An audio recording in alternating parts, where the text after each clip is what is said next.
9, 8. You're watching 7, Experience Comic Culture and 6, Sales. 5, Streaming live daily 4, to Facebook, YouTube, 3, Twitch, and Twitter. 2, 1.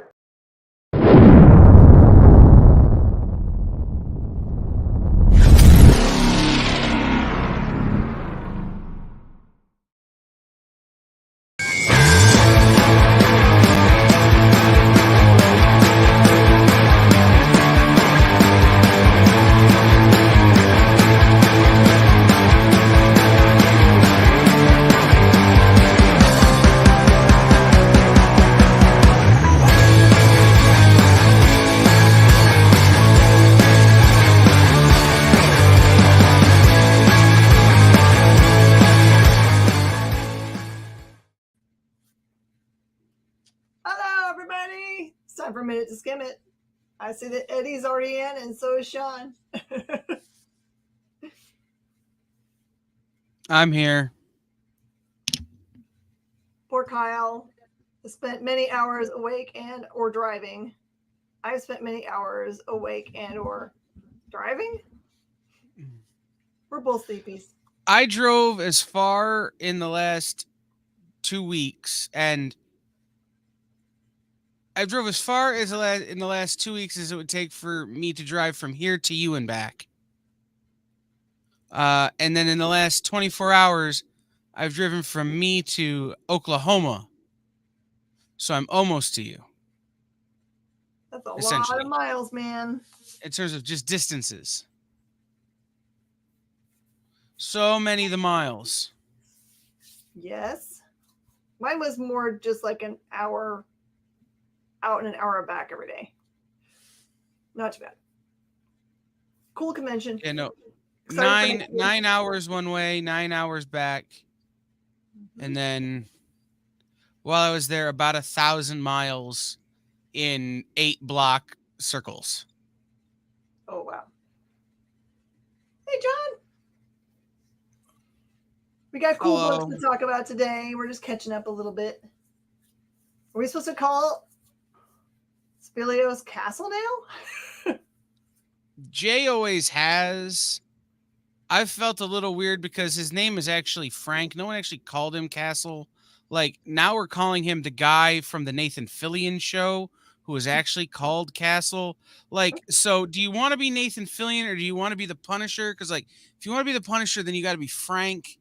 Because Castle, like I said, Castle was like an annoying writer guy who wanted to be a cop. It's too much. You could also always be the Cosmic Ghost Rider. That's Same true, thing. too. It's true, too. Nerdy knowledge.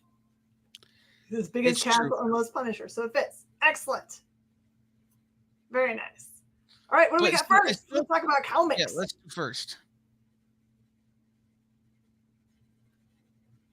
Okay, we were just talking about this. So, this is Army of Darkness meets Bill and Ted's Excellent Adventure, kind of. Oh. So this follows Ash as he transcends time as Ash. The Necronomicon, he goes back, he essentially time travels back to try to destroy the Necronomicon. Except that the Necronomicon is inevitable. He can't really destroy it. So it's him traveling through time trying to defeat the Necronomicon in all these different eras and having to fit in as Ash in all these different eras. So, like, Chainsaw Hand in the 1300s, maybe not copacetic. So, like, what do you do when you have one hand and you have a chainsaw for the other and you're in the 1300s and so they think you're a witch? Like, it's this kind of storytelling. It's written by Tony Fleece, so it has that sense of humor that you've come to expect from Tony Fleece and that sense of humor that you can imagine being delivered in Bruce Campbell's voice. Mm-hmm. So this was a really fun romp. I just say, once a Deadite, always a Deadite. And so trying to stop the Deadites is a fool's errand, but Ash is a fool and we love him for it. Absolutely. By the way, Tony was at my show this weekend. It's good to see him. I failed him utterly, though. He asked me, he said, I forgot my cash bag at home. He wanted to have some fives. And it just happened to be the only show I can remember where I also did not bring many cashes. So I couldn't help him. Most everyone used credit cards, which was funny. American Psycho, a movie I never saw. So I don't know if this follows the movie well or not. I find it incredibly hard to believe you've never seen American Psycho. I've never seen American Psycho. I understand it's adjacent to the things I do like. All right. I'm gonna text Mike and have him fix it. Oh my. Okay. Am I getting a copy meant for judgings? This is something that you and your, on date night, you and your husband need to just sit down and watch American Psycho and then watch a whole bunch of Cold Case Files or something to clean your palate after. Yeah. So so maybe it will help if I had watched the movie, because I think that's what they assume has happened before you read this book, just for me, because I don't understand. It has a whole bunch of like narration where it's clear that there's a guy kind of like stalking / watching multiple people. And I don't understand whether there are two people that we're following here in this first issue or not. Because to me, it looks like this guy is watching another guy who's a murdery guy. But he's also a murdery guy. I'm not sure. There's a lot of murder and nakedness in this book. Just if you're down for murder and nakedness, here you go. You've seen Fight Club, right? Yes. Same thing. Okay. Well, then this will make much more sense now that I know those things.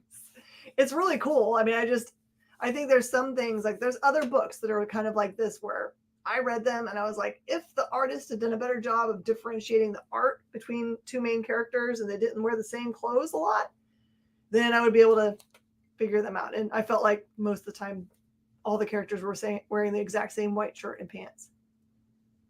God, he did not talk about Fight Club at all. He just pointed out that it was like Fight Club. That's not talking about Fight Club. I guess it is kind of spoilery if you haven't seen a movie that came out like 25 years ago. I know. Both of them, right? Where did American Psycho come out as a movie? Hold on. 2000? Yeah, it's been. Movie's 23 years old. If you still haven't seen it and I just spoiled it for you, get over it. You should have seen it 22 years ago. Even knowing that, I'm still not sure whether I'd be able to figure it out. So. Ooh. Okay. This is a Firefly story. That is the end of the review. Oh, come on.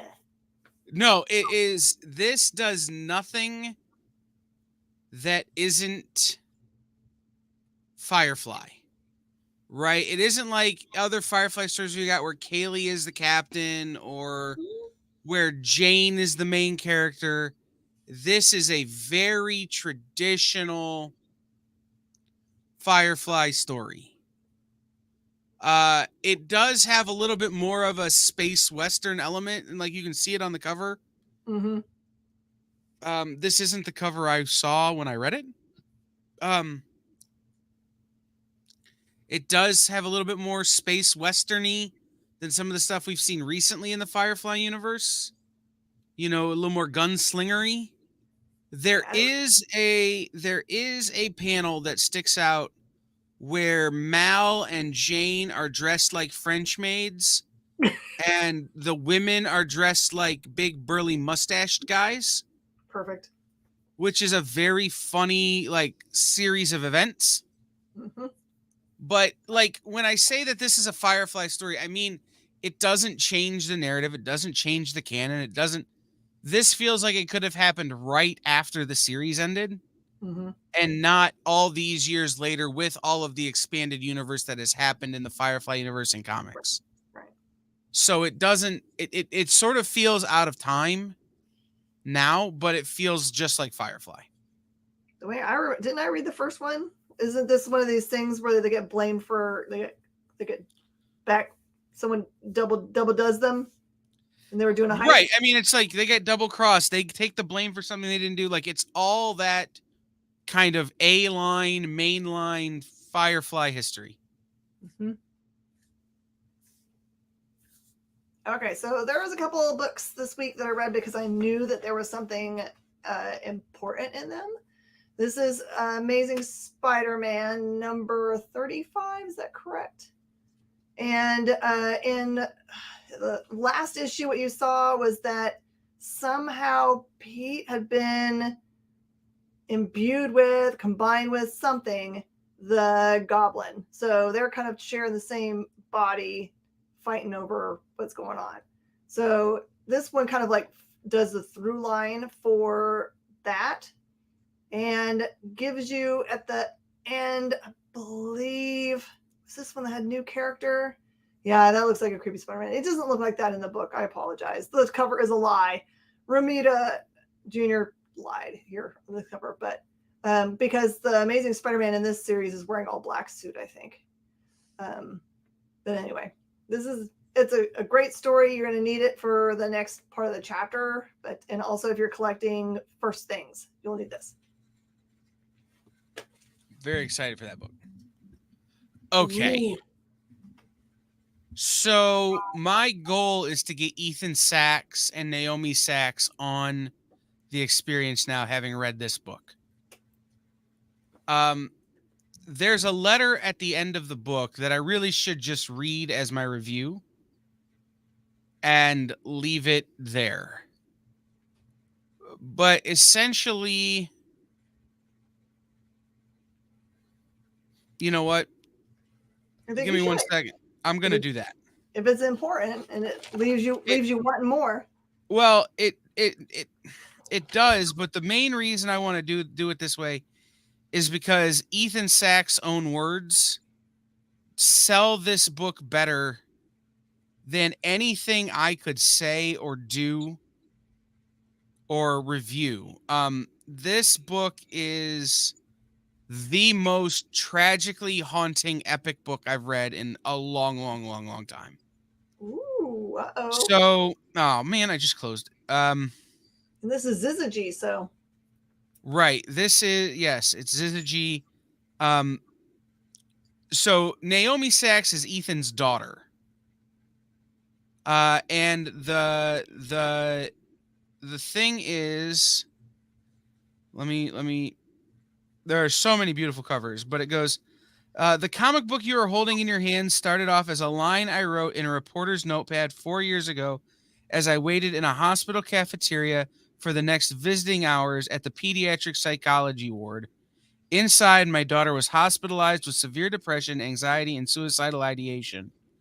I wrote in barely legible handwriting, a girl who doesn't know she wants to live is the only one who can save all life on earth.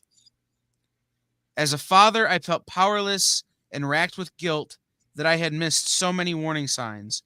But as a comic book writer, I felt maybe a story could inspire her and others going through similar struggles. Originally, it was going to be about an alien invasion. Then somewhere along the line, the plot shifted to a supernatural apocalypse. That, however, it wasn't the biggest change. 4 years later, through therapy, perseverance, and growth, my daughter is in a place where she could write it with me. She made it so much more personal, much more authentic, better. Joined by our creative partner, the incomparable Marco Lorenzana, we finally are lucky enough to bring a message out into the world that the battle is worth waging, that you can persevere through the lows, that there will be better days ahead, that you matter. Our goal is to entertain all of you and inspire at least some of you who see their own journey mirrored through Cleo's struggles. This story started out as a gift to my daughter. Now it belongs to you. It was the right choice to read that. I'm going to try not to cry now. Right. I'm struggling. This book is amazing. Like Joe Quesada cover, Marco Lorenzana interiors, ghosts, spiders, the apocalypse. It's all there. It's a beautiful, beautiful tribute to his daughter.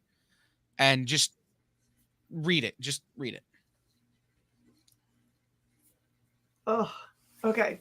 To follow that up. Okay, Batman, City of Madness. This is Christian Ward writing Black Label goodness. If you've been missing the Court of Owls, here you go. The story essentially starts out with what looks like a corporate structure, and I think that's kind of the way that the court works, is they hide in plain sight, but they actually have some kind of real organization to them,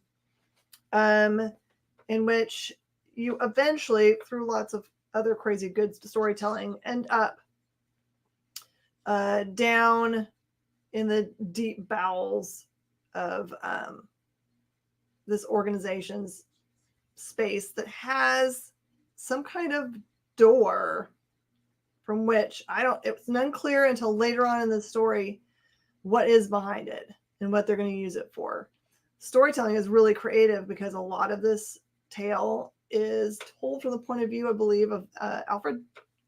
So it goes back and forth between him being narrating this Court of Owls, the guy you see down at the bottom, and a little bit of Batman. This is more Batman left out of the main storytelling ideas than any other book I've read in a long time, and it doesn't hurt the story at all. If you're familiar with the idea of the Under, I think it's called the Under for their universe, that'll be important for this storyline for you. It's just gorgeous. It feels like all new ideas and characters being thrown around. So I don't know how many issues this is supposed to be. Most of their Black Label stuff is just 3 or 4 issues long.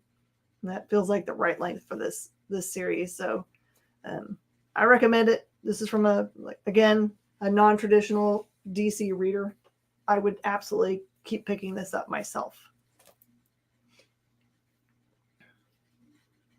Yeah. All right. This is the one I wanted Miss Jen to read so we could both have read it. I did. Okay. So I'm going to put this out there now. I think this has the potential to be the next Invincible. Yep. I think it has everything you need, if I don't freeze, to be the next Invincible. The premise is our main character, Ruben, is having his 50th birthday, and everything seems to be going wrong. It's a pretty awful birthday. Yeah. And then he finds out something the day after he turns 50 that changes his life forever. Mm-hmm. I everything about this feels to me like early Invincible. So, Miss Jen, what did you think? What is your read on this book? Well, I mean, it introduces him in a lot of different ways, right? It introduces him in the context of his relationship with his ex and her child. Their child. That he's still paying for everything for. And that dynamic is really interesting. It's clear that he loves his current wife. His job as a fireman sounds like it's very stressful, and he's toying around with the idea of just retiring early so he can, focus on the other stuff that's important in life. So it's clear that all this the character development they do in this issue is meant to get us ready for something else.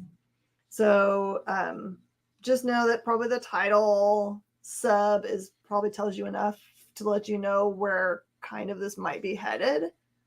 But it's definitely one that's written for people that want to care about a character, because especially his interaction with Tent City Man and his little dog Princess, I love so much. Right? Yeah, Brian Bucoletto did a great job of capturing that Gen X sort of angsty mentality that every Gen Xer has, even if Miss Jen won't cop to it. Like, I mean, and as an elder millennial who identifies as a Gen Xer, I get it.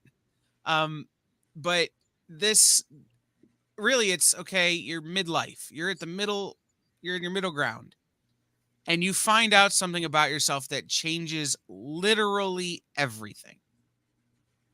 What's so What crazy do you about this statement in this book, right? Doesn't that the whole like discussion about how like Gen X is kind of like the lost generation? It didn't really have anything going on. I'm like, hey, I'm sorry, but my generation was a generation that went to business school, opened up companies, and then sold them for billions of dollars the next year. So I don't know how lost we are. We've just decided to have two careers. Well, but like the boomer generation is that the baby boom generation is very specific in terms of what they are. And millennials and Gen Zers are very much very specific.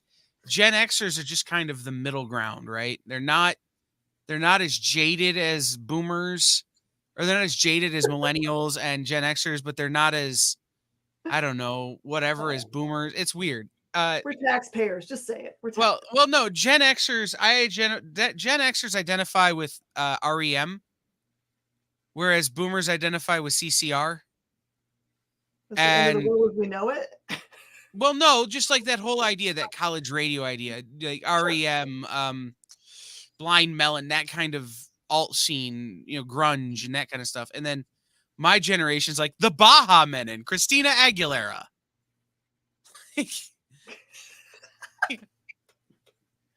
Even though I hate both of those. Music. Oh, man. Modern music. Anyway, but no, this book really does a great job of that. So Yeah, big put it on excite. your list. This is one you don't miss out on. Capwolf and the Howling Commandos is exactly what you think it's going to be. It might actually be the exact retelling of the original Capwolf and the Howling Commandos, honestly. It's a straight up tale of them at war, Cap showing up, and them encountering a bunch of werewolves. And then the thing on the cover happens. It's a great story to read, but it's a straightforward telling. It is not going to be the first appearance of Capwolf because that was back in, Captain America 241 or whatever it is. So there you go. So it's a great book to get if you don't already have this in the earlier form. That's a Ryan Brown cover. It's so good. So good. Okay. I'm going to say it. I enjoyed the heck out of this book, and I have no idea what the hell is happening. Oh, no. So it takes place in a world where the United States doesn't look like the United States anymore. In what way? Well, like Florida is owned by Spain. Okay. There are only 31 states. Vampires and robots and skeletons and demons and harpies are all real, and no one cares. Like they just exist. They're commonplace. Does it seem like it's something that's future, or this is just like an alternate telling of what Just happened an in America? alternate timeline. Okay. Like it's one of those, like, it's if horror and sci-fi existed in real world, like America, and America had just formed differently. Like, but the main character Vince goes to live with his cousins, Ivory and I can't remember the other one's name, and their third roommate is called Gray, who is a vampire pizza delivery girl. And she's real bad at being a pizza delivery girl. But she's real good. Does she eat her people? No, she doesn't require blood. Like, she's in a world where, like, she has a fresh supply of blood so she doesn't have to feed. Okay. Because vampires are commonplace, it's just a thing they can buy. Like, they don't have to go eat people anymore. They just can get blood, like, from a store. No, like, she's just a bad pizza delivery person because she, like, flies the pizzas to people, and they're like, this pizza took 45 minutes to get here. And they're like, well, you know the saying, you get it when you get it. Is that it? Like, it's destroyed. And the guy's like, I'm just going to take this. I'm not going to pay for it. And she goes, well, then I'm just going to take your plant. And she steals a plant off the guy's porch. Like, she's not good at her job, but she's really good at opening up Vince's eyes to the way the world is and some of the good sides, some of the dark sides of the world. and really kind of being like his. He has a huge crush on her, so really being like his guide to the world and his sort of Sherpa through this whole thing. Even though she's really not good at that either. There's a lot of character development and a lot of you could tell something is brewing, but you don't really know what and you don't really know why. Okay. So I really enjoyed this book, but it's just like I'm not sure what I'm supposed to take away or what's supposed to happen. Just setting the stage. But you see the big figure in the top right-hand corner of the book, the guy who kind of looks like with tentacle arms, with lightning arms. That guy looks cool. That dude is like kind of in the background the whole time. Like he's the impending doom, but you're not sure because he's just kind of been there. Doesn't seem to be doing much, but you're like, you got to be aware of him. It's very, very strange book. I like it, the strange. Yeah, I might not have been on enough drugs for this book to make sense. Destiny Gate. Oh my goodness gracious. I better remember. I almost read this one. Why? But I knew you were a Ryan Katie fan. Yes. So I didn't. I haven't quite gotten caught up on my sleep, so sometimes my books mash together. So I'm just making sure I'm not reviewing one book, getting excited, everyone excited about something, but it's a totally different one. Oh my goodness gracious. What did I read? I'm so sorry, y'all.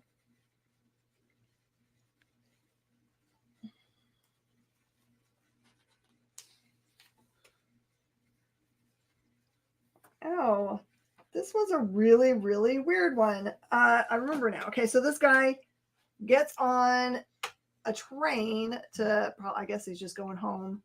And when he gets on, there's like these kids that are kind of like whispering to themselves, like when they come to ask for our tickets, act asleep. And there's other people on the train that are like have their own things that are going on, right? So it's kind of feels like a encapsulated thing going on.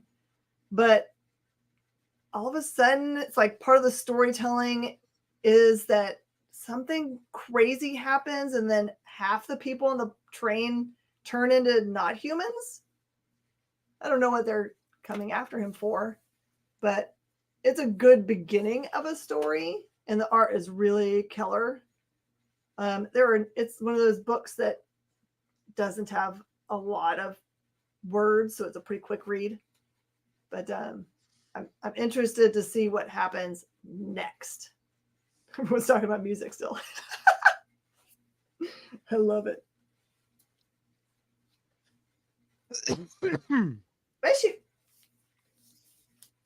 Okay.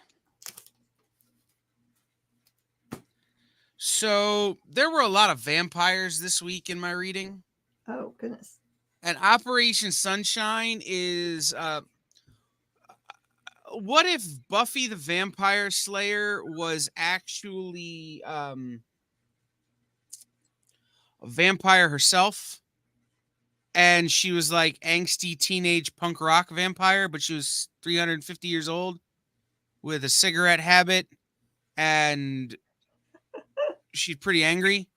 And so she and a couple of other what they call new vampires decide that they want to take out a bunch of OVs, original vampires, who are terrorizing their city and making the people angry at vampires. This is another world where people know vampires exist, kind of. Like, she goes into a carryout and tries to buy some cigarettes. The guy's like, you look too young. So she's like, oh, here's your cigarettes, you know? Like, it's a kind of a different world. But so Operation Vampire is essentially a James Bondian or Kevin from Home Alone style plot to take out these old vampires. It's what would happen if punk rock kids from the 80s and 90s were the stars of What We Do in the Shadows.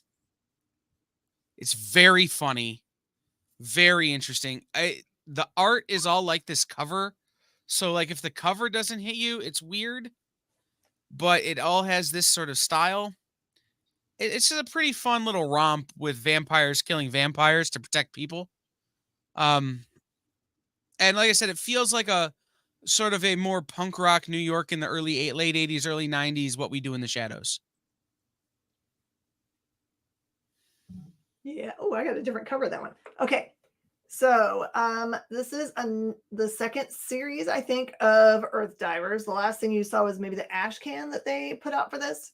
So the original premise was that the first peoples of America look back in time. So this book series kind of takes place in the future to start in 2112 or something. And they, as indigenous peoples, decide that now that they have access to time travel, they have a kind of like, just like in John Carter, Warlord of Mars, the books, they have a cave that will allow them to travel through time space, but only one person. So yeah, it's exactly like John Carter. Well, that's how the first volume was too. Only one person could travel through time. Right. And in the first one, they were trying to kill Christopher Columbus.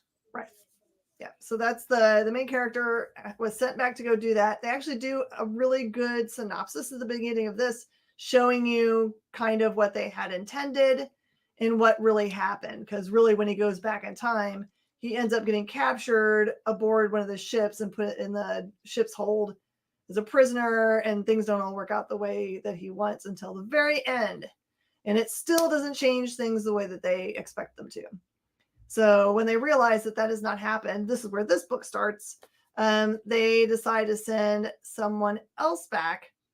And they have figured out for themselves that maybe they did not go back, but they didn't hit the right time period. So now they decided that they need to stop the signing of the Declaration of Independence. I don't know if it's that they have to kill the three main signers. I'm not sure. But I'm not really sure about their whys in this instance. But yeah, it starts out all kinds of like messed up. So this is a cautionary tale. I wonder if you can't go back and change history. You should just do it right going forward. Well, I wonder if this doesn't have some of the same motivations as the first volume, where like they were going back to kill Christopher Columbus because they were trying to protect the indigenous people of America. Mm-hmm. So that they couldn't kill Columbus. Well, what if we go back and stop the Declaration of Independence from happening? Then Manifest Destiny won't happen and the indigenous people of America will be safe. Maybe that. I remember the first volume of this book made me all kinds of confused. I like history too much for alternative histories. It's really pretty. Yeah. Junie Bach cover. Okay. Scarlet Couture, The Munich File. This is one of those Titan true crime books. Or not really true crime, but the hard case files. Crime noirs.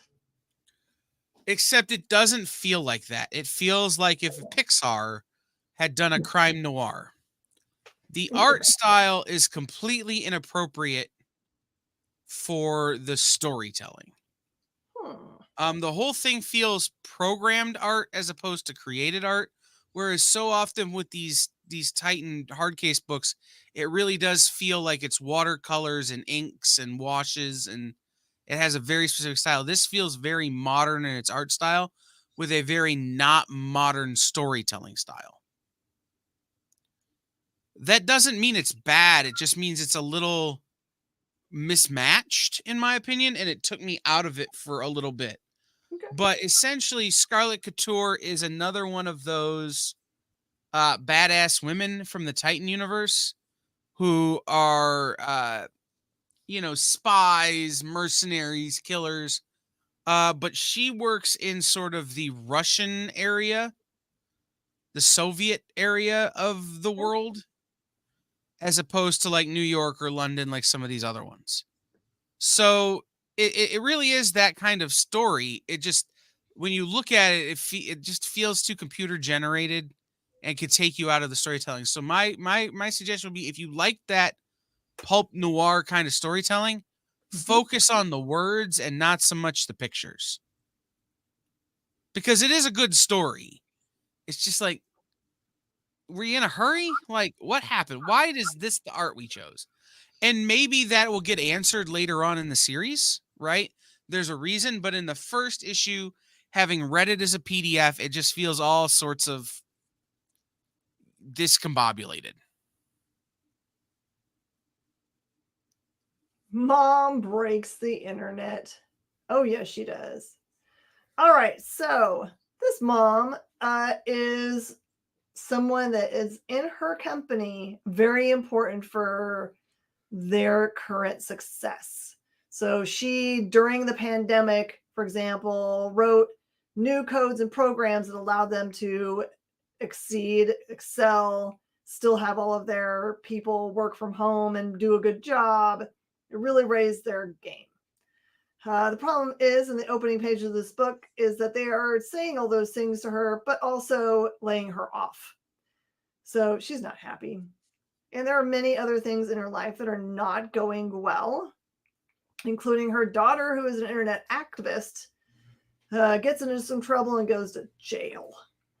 So she has just a craptastic day started for her, which rolls out to the end of the storyline. You can tell that maybe mom is pissed off enough to maybe come alongside her daughter and do something nasty to this previous company and or, all IT, who knows. Good stuff. Okay.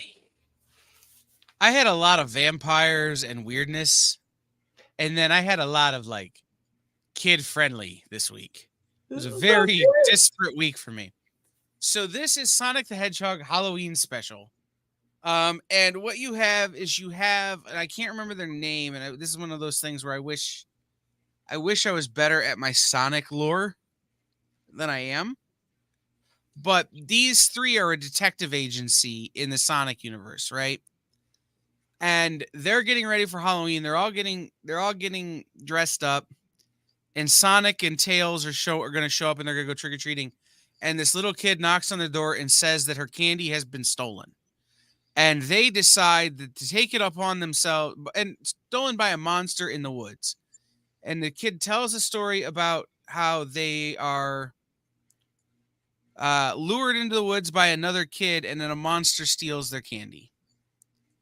So the team, including Sonic and Tails, decide that they're going to help this kid. And they go out into the woods and they catch the perpetrators and teach them a lesson about greed. It's a spoiler to tell you. I'm going to tell you anyway. The perpetrators are three kids dressed up in a trench coat. Essentially. But it's a really fun story. This is a book that, look, our average viewer that's in here right now, probably not for you. However, if you have young people in your life and you're looking for a comic book to get them that's about Halloween, this one is fantastic. It's super goofy, super fun, super lighthearted. It feels like an episode of a Saturday morning cartoon show. Just a great palate cleanser after some of the heaviness I read early on. So John's got a really great question. I guess he's got a favorite publisher that really wants to be part of the experience. So there's two answers to that, John. You can, if they want to be interested, if they want to connect with us to have interviews or any of those kinds of things, just have them email me, mingforking@yahoo.com, or the experience, or Kyle, or JD, really anybody that's part of the organization, and tell us what they would like.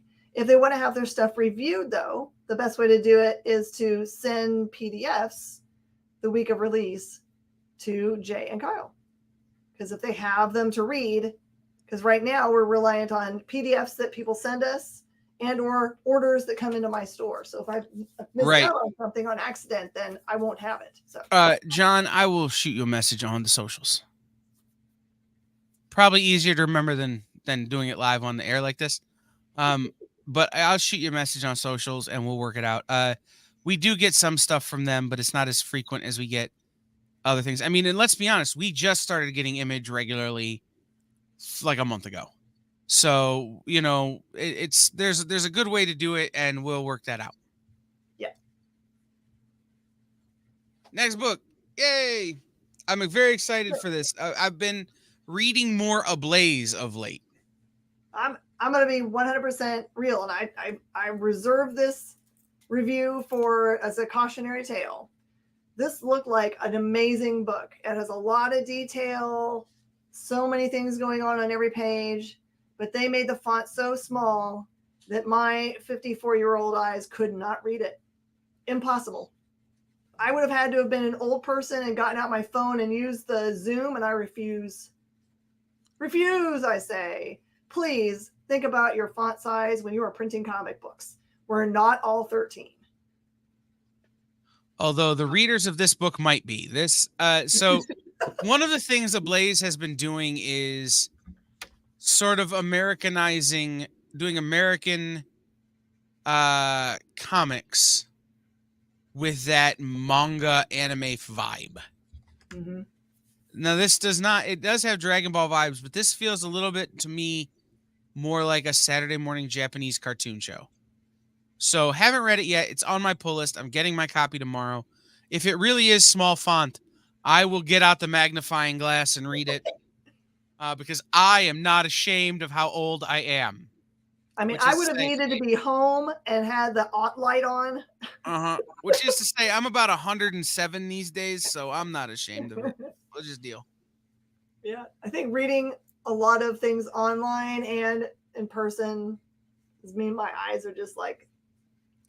That's the one benefit to the PDF, right? Like I can go like this. Oh yeah, see that would have helped on my iPad or on my phone and make the font real big if I need to. I should have just stopped trying and sent it on to you. All right, Space Sorry. Usagi. Oh yeah, Space Usagi Yokai Hunter. We both read this one, Jen. Do you want to go first? No, good. Okay. I'm not going to sell you Usagi Yojimbo. If you don't like Usagi Yojimbo, you're wrong.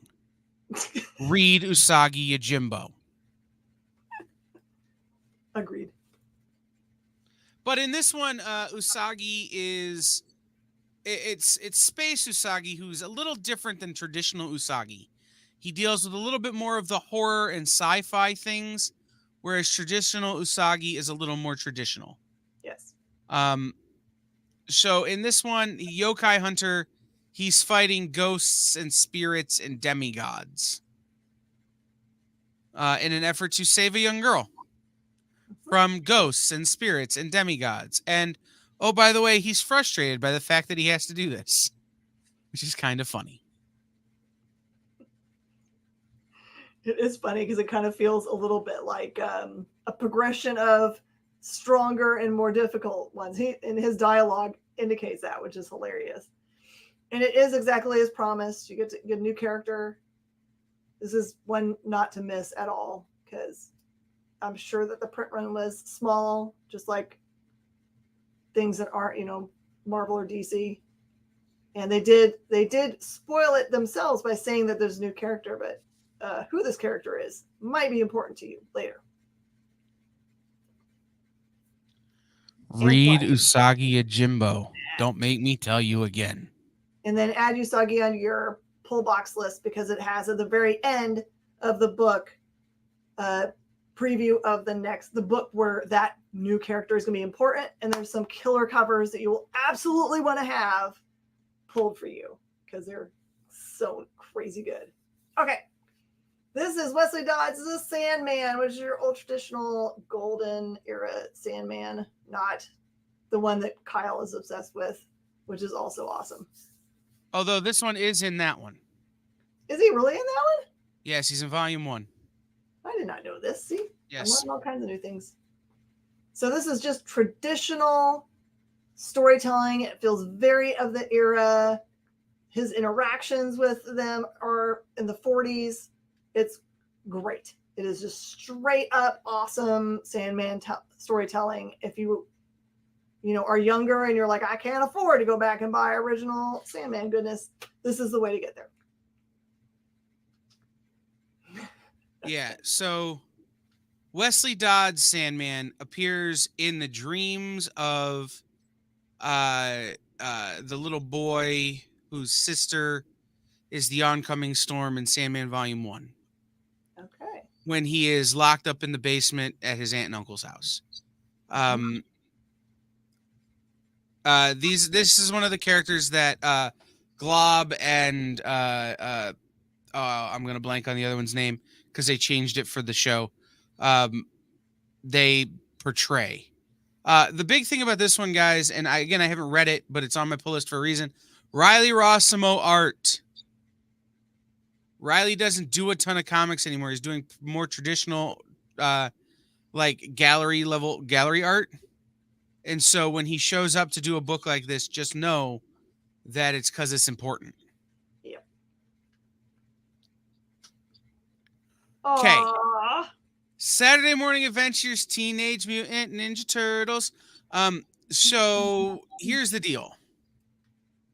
This is an episode of Saturday Morning. This is an episode of the TMNT cartoon. But it's a Halloween special. So you've got ghouls and goblins that the turtles have to fight, but the ghouls and goblins may or may not work for Splinter and Baxter Stockman. Or Splinter and, in this case, Krang. So, like, are they really ghouls and goblins, or are they just Splinter and Krang messing with the turtles? You'll have to read to find out. This is one of those that it just sort of, it feels formulaic in the best possible way. Like, you know what's coming. And then, like, it has headers like, meanwhile, at Shredder's lair. That kind of stuff. Like, meanwhile, with Krang. Meanwhile, with Baxter Stockman. Like, all of these guys keep popping up, but the turtles aren't really fighting them. They're just kind of there. Mm-hmm. So it just feels like an absolute, just pulled out of the episode and slapped into a comic book. Did I not say Shredder, Sean? I've been working like nonstop for like 3 weeks. So, all you had to do was drive back and forth to the airport. But Sixer Fixer says, back to his Socksman! Yes. He's not as big in this. He just kind of has a little cameo, but he's there. There you go. You're excused. Oh, no. All right. Miss Jen, I think it's time for you to talk about the Grandma Chainsaw. Oh, yeah. Okay. So, Grandma Chainsaw is a really cool book that originally was self-published and is now being published through our good friends at SourcePoint Press. So, I will tell you that it's a high-quality book with lots of really great imagery. The paper is killer. The issue number 2 dropped this week, I think, maybe only through Kickstarter. I'm not sure if you actually could get it through SourcePoint this week. So you don't go to your LCS and yell at them because they might be getting it later. But just as getting you started about the first one, really, Grandma Chainsaw is a character that you meet, this group of kids, teenagers. It's lost in the woods, finds a cabin, goes in to ask if the person there has any way that they can call out because their cell phones don't work. It's the starting of every horror film you've ever watched, clearly. She is she's super scary looking, and the art is very scary, by the way. It's like one of those cartoony scary ones. Let me see if I can explain this without spoiling a whole bunch of stuff. She looks and acts scary, and she's very chainsaw murdery, as you would expect.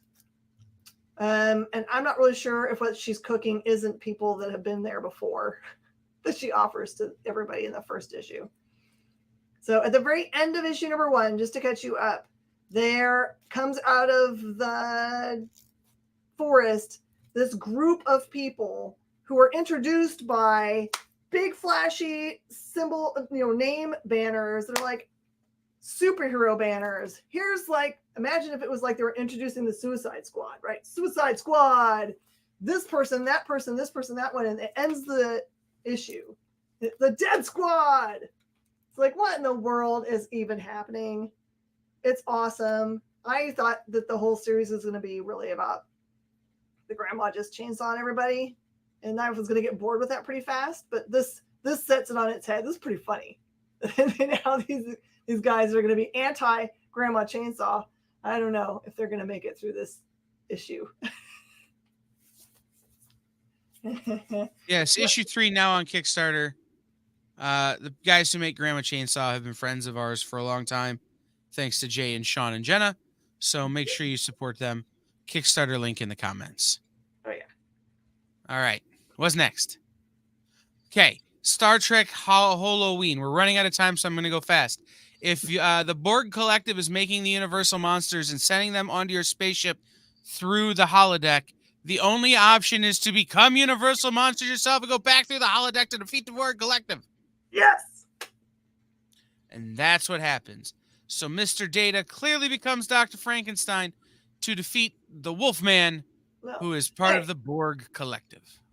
Hey, listen. You, of all people, should know better. That's not Dr. Frankenstein. That's Frankenstein's Okay, monster. Dr. Frankenstein's... Look, it's Dr. Frankenstein, okay? I'm trying to go fast here. Let's be honest. Hey, Alan. You're welcome, Alan. Let's be honest. This is not the most interesting team up. This is not the most interesting battle. One of them totally becomes the creature from the Black Lagoon, and that's way more interesting. So, like, the cover is a lie, just like the cake. Oh, here we go. This is awesome. Okay. Short synopsis. Doc Ock, long ago, got separated from his body, masqueraded as a robot, stole Peter Parker's body. He's done all kinds of stuff. Recently, he's been thrown back into his own body. We don't have to worry about him as much, but he's still in play here. But as part of all that, when he was in Peter's body, he masqueraded around as Superior Spider-Man. I'm not going to tell you the spoiler is, but by what's happening here, you might be able to tell something happens in which Superior Spider-Man is still out there and still doing his thing. This one is so stinking good, y'all. Oh my goodness. Okay. So it actually, in storyline telling, tells you some things that happened back during the time when the original Superior Spider-Man was going on, that there was something that happened that the bad Peter, when it was Ock inside of him, created, but it's not him like an object. It's actually another person that kind of like double crosses some technology that he's been working on. It's all kinds of epic because it does give you a new character, new completely different character, and you get to see Superior Spider-Man back in action, and for real good reasons. It's not, like how some stories you just feel like they're just introducing things just to introduce them. This one feels like, yeah, now there's gonna be trouble, so much trouble. Okay. Teenage Mutant Ninja Turtles, Usagi and Jimbo. I'm not gonna sell you Usagi and Jimbo or Teenage Mutant Ninja Turtles. Just buy the stupid book, people. But this feels like old school Usagi and Jimbo. Old school. Like black and white, because it is in black and white. And it feels like old school Turtles, because it is in black and white. And the Turtles are drawn kind of in that original Kevin Eastman style, because Stan Sakai still draws that way. That said, the story starts off, and it's just Usagi. And he winds up going to the city and needing help. And the only people he can find that can help him who fit his code of honor are the Turtles. And so they team up. And that's kind of where the issue leaves off. Yeah. I wish there had been more storytelling and less setup. But you have to get Usagi from his normal place to a place where the Turtles exist. So I get it. But a lot of people may not know about Usagi is that he looks like a cute rabbit, but the storytelling for him is just like the turtles originally were, where it was very serious kung fu sword fighting, samurai, right, code of super honor, serious ninja violence. stories. Right, Yeah. super serious ninja stories. And by the way, guys, Kevin and Peter have been friends with Stan for 40 years. Like they've known each other since Turtles dropped. And they've worked together a lot. In fact, every time I see Kevin, he draws me Usagi Ajimbo, and refuses to draw me a turtle. I've never gotten a turtle drawn for me by Kevin Eastman in the 15 years we've been friends, but I have like 9 Usagi Ajimbos. So just know that these guys love to work together, and they love when they play in each other's universe. So it's always super respectful to each other's storytelling styles and super great use of the characters. They don't team up unless they're going to absolutely knock it out of the park.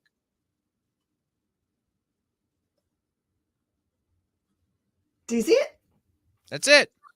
Awesome. There's a bunch of stuff this week. There We will was. not be short of things. Also, Guys. there's a trade paperback, just so as you know, of the new Godzilla IDW Library, Volume 1. And as far as I can tell, every single time they release any compiled edition of Godzilla at IDW, it sells out fairly quickly. So there you go. Here at The Experience, guys, visiting your local comic shop is super important to us. Miss Jen is a local comic shop. I have been a local comic shop for a lot of years. I'm not right now, but I will be again. But it's important for you to visit your local comic shop. And Jay can chime in on this. We were just together in the Baltimore area, and we went to a local comic shop. We found it comicshoplocator.com, comicshoplocator.com. Type in the area code where you are, and it will tell you where there are comic shops nearby to you. We went together to Third Eye Comics and to their gaming store because they're right next to each other in Annapolis, Maryland. Very, very, very cool shop. Yeah. So many plushies. Like, it was everything we could do not for Jenna and Amanda not to come back with stupid squishimals. But just great comic shop that we found through comicshoplocator.com. Go to comicshoplocator.com and find great stores near you, and then go buy stuff. $5 a week from your local comic shop is enough to change your local comic shop's entire outlet. Miss Jen and I have a friend whose shop is in danger of closing, and it's a terrible, terrible thing that we, wish wasn't happening, and $5 a week would change that for them. So find a comic shop nearby to you and shop there. Regularly. Yes. Thanks, everybody, for joining us here on Minute to Skim It. Share this with your friends so they can join us next week and have fun and knowledge to know what to buy. We'll see you guys next time.